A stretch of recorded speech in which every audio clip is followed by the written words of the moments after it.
Hey guys, so today I'm going to be doing a recommendation video, but it's super fun. I'm really excited about this one, and this is kind of like a fun, just kind of like salute to like Halloween and just those fall vibes that I feel like this movie saga brings.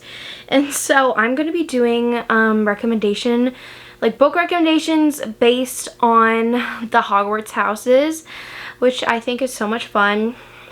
I just randomly came up with this idea, but I feel like people have done it a lot with like so many other things too. So let's get started. About to leave, already packing.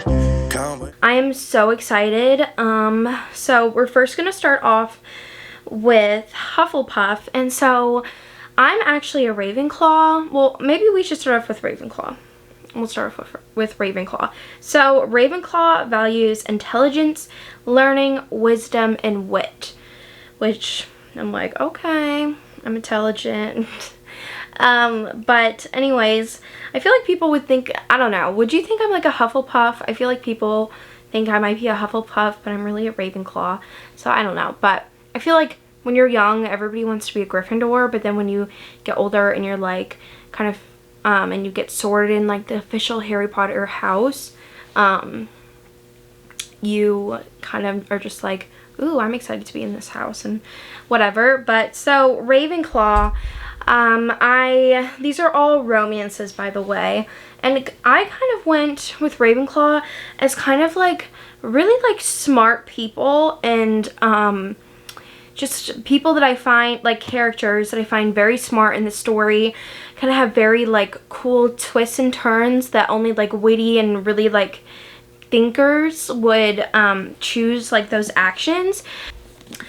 Okay, so Sea of Ruin, our heroine, she is the daughter of a pirate, like captain, and so this is like a pirate love triangle historical romance, and it is incredible. The reason why I included it in like the Ravenclaw house, or just like had traits of it, was because they get in so many tough like situations, and she's like so smart about how she chooses to deal with those situations and how she gets out of them. And also like the guys, like there's this one thing that happens if you know like somebody gets a rash, and if you've read this book, you know what I'm talking about. And so that was just like, I thought was such like an interesting idea to do, and like a way to get out of like the bad situation they were in. So anyways, our heroine, her mother is this like socialite woman in, I guess, I don't know what time period this is. It's like maybe early 1800s or maybe maybe like mid 1700s, but they're, I think, in like Charleston or something, definitely in the South. And she is trying to like escape her mom, because her mom is like trying to force her to marry this guy that she doesn't want to, I think. And so she goes and tries to go off with her dad, but something happens where he dies, and so she takes over his ship and becomes like the new captain of the ship. And so now flash forward a couple years later, and she was once married to this guy, and he kind of betrayed her, and so she's scarred from him, and he's been looking for her ever since she found out what he did. And now she sees him again, and she's trying to get away from him, but she kind of has her own agenda to find this, like, I think it's like treasure or something like that. And then she gets kidnapped by this pirate hunter, and they start something, and it's really, really good. I love this book so much, but this is definitely a very dark read. There are a lot of things that happen to our heroine. She gets sexually assaulted multiple times. There is one part in this book that has a little bit of consent issue. But then it's resolved, but I just want to warn you. But I love this book. Pam Godwin always brings the heat, and I love that so much about her writing. This is just fantastic. It's amazing. I loved it. So definitely go check it out if you think you would like it. Okay, so this next book is called Learn My Lesson by Katie Robert.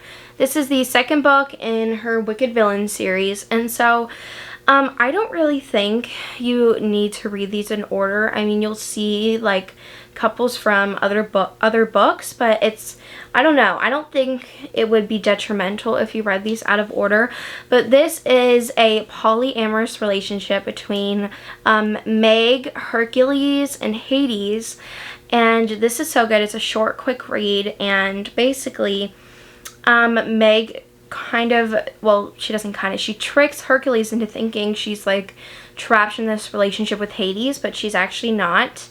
And she does that so that Hercules will kind of be lured in, and Hades can like strike and kind of get one over on Zeus, but like Zeus is really the bad guy in this book series, and I found that very interesting. And Meg and Hades are just both very like smart people, and they make very like power move-ish things, which I thought was really cool in this book, and I really enjoyed it. It was interesting because Hades is like the dominant, and then Meg and Hercules are both submissives to him.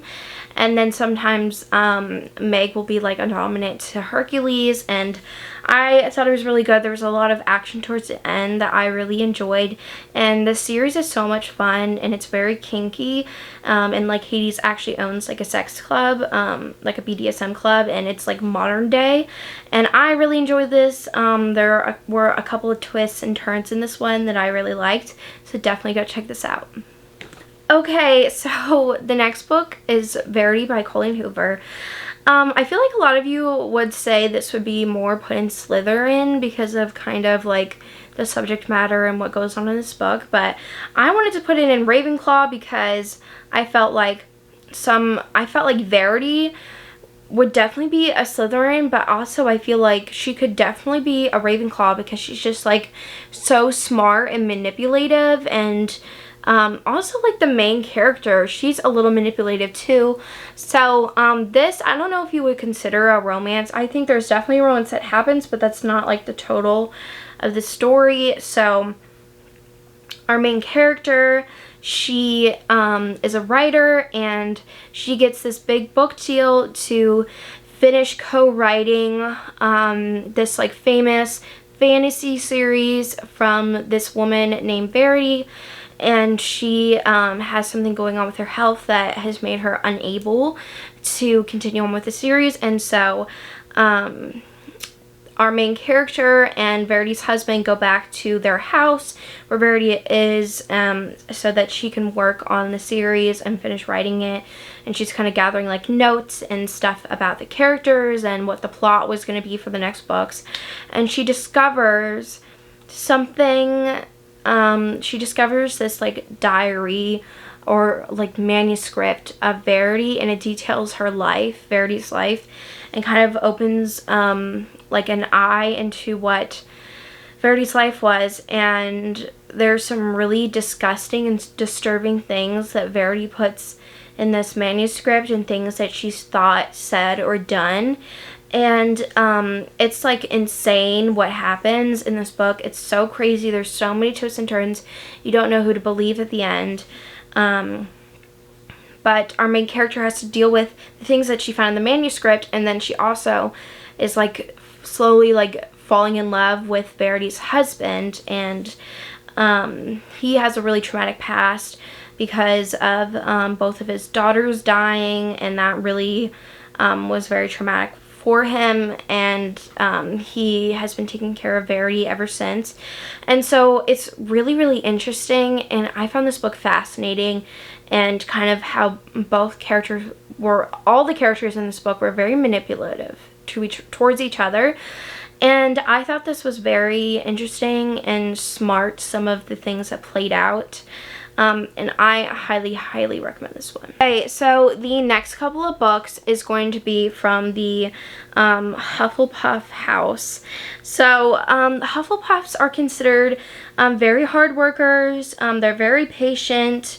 They seek justice and loyalty. And so I have some great recs, I think, personally. So the first one I knew would be a Hufflepuff is Chloe Brown.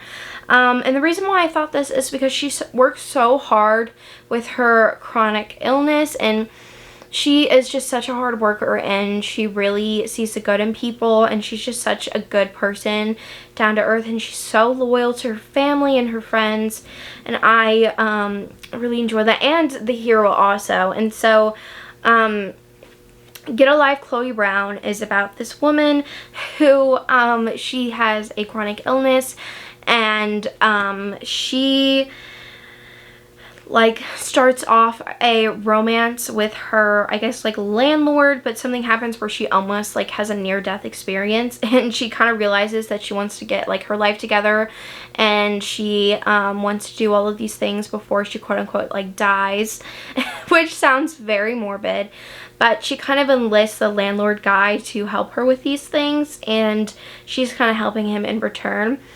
But he is so like grumpy towards her, but kind of he thinks that she's very like stuck up and spoiled, but she really isn't. Well, I mean, she is from a rich family, but she's not like that, and he kind of realizes that when he realizes like she did all these things to like downgrade and kind of like live the life she really wants to. And this book is just so cute. She is like one of the people that I envision as just like a Hufflepuff, like just cuddly and loyal and just such a warm person.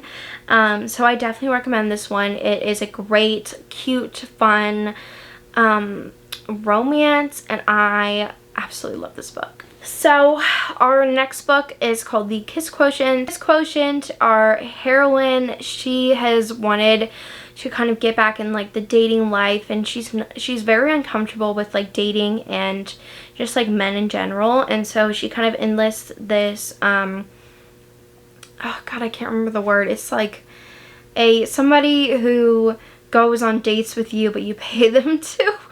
I can't remember the word, but of like who that person is, but that's our hero, and he kind of helps her like with physical touch and being more comfortable with men and like being in a relationship.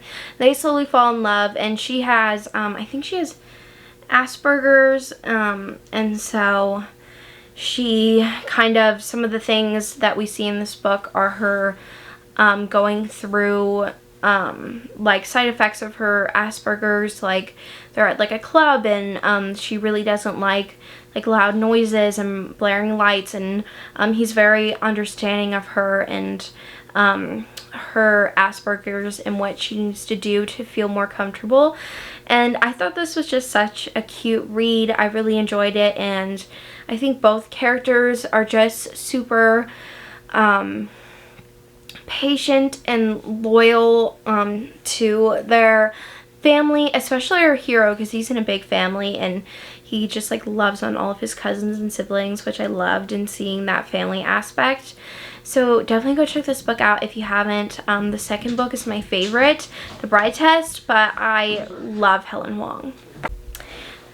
So our heroine, she works very hard for her life and her health, and so she has always wanted to be an actress and on Broadway, and right before she left for college, her and her sister really had kind of a falling out, and it really damaged her relationship with her family. And so now, fast forward years later, she's a big star on Broadway, and our hero actually goes to see her with a friend, and he's instantly enraptured with her and her acting. And he's been looking for an actress to play this role of this woman in the 1920s who is a like jazz singer, like R&B jazz singer, and he hasn't found like the right actress yet until her. And so then they on set, they kind of have this really amazing chemistry, but he had a relationship with a actress that he worked with, and it didn't end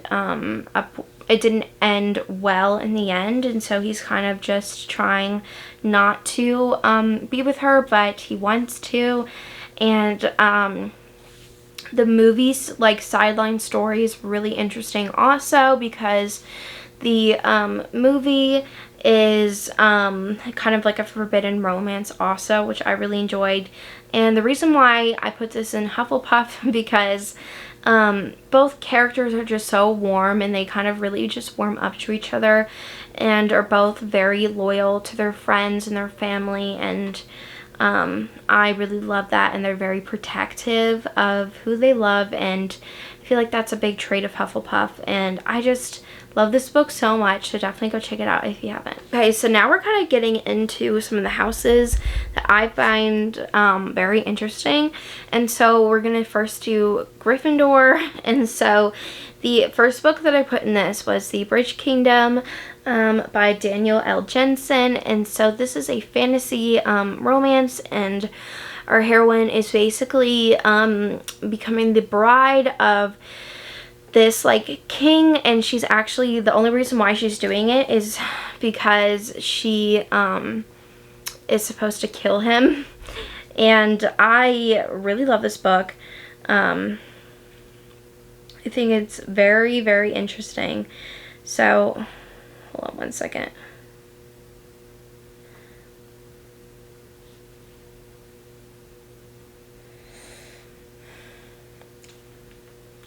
So what I think of as Gryffindor is very like courageous people, and the hero is definitely very courageous and just like kind of like the champion or like the hero, and she was very courageous because she was kind of risking a lot towards the end of the book because she admitted to him some things of what she did. But I really enjoyed this one. It was really interesting seeing her trying to like kind of get intel on him, but also like falling in love with him like during that. And I really love this book, and I need to read the second book, so definitely go check this one out. The next book is called It Ends With Us by Colleen Hoover, and so the reason why I put this book on here was because Lily, I feel like, is kind of her own hero. Like, she kind of saves herself in this book with her relationships.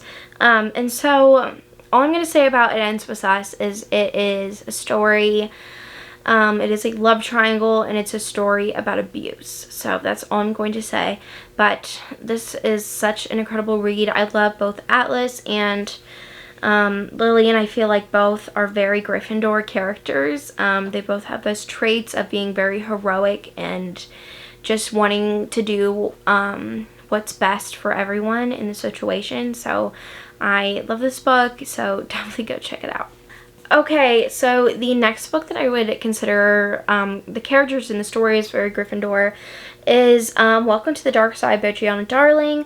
So Zeus is kind of just Lulu's hero. He really saves her, and they're both very courageous, kind of daring characters. And so the start of the story, this is an HCAT motorcycle romance book, and so our heroine Lulu, she is saved by Zeus when she is like 5 years old, I think, and he saves her from a bullet, and they've always, ever since then, they've always had this like connection, and he goes off to jail, and she the rest of her life decides to keep writing to him like letters, seeing how he's doing.